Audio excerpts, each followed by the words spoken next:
Hero. हम movies के अंदर या ड्रामों में जिन लोगों को हीरो देखते हैं वो सिर्फ 2 घंटे के हीरो होते हैं।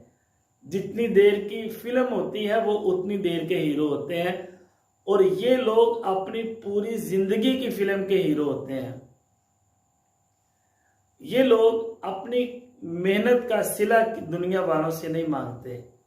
ये अल्लाह रब्बुल इज़्ज़त की ज़ात से तकाजा करते हैं, ये अपनी ज़ात से तकाजा करते हैं। इन्होंने अगर कोई काम करना हो तो ये मेहनत करके अल्लाह ताला से दुआ करके अल्लाह से मदद मांग के काम करते हैं।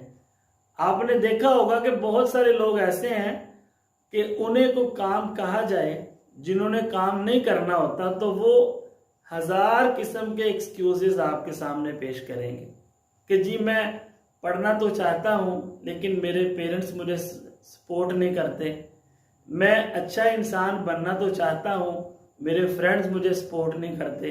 यानी इस तरह के बेशुमार बहाने उनके पास मौजूद होते हैं। लेकिन ये हीरो, ये मेहनत करने वाले इंसान अपनी ज़ात से तकाजा करते हैं। ये कहते हैं कि यार अगर तरक्की मैंने करनी है तो फिर मेहनत मुझे करनी पड़ेगी, अगर कामयाबी मैंने हासिल करनी है, अगर अपनी स्टडी कंप्लीट मैंने करनी है तो फिर टाइम को मैनेज भी मैंने करना है। ये किसी दूसरे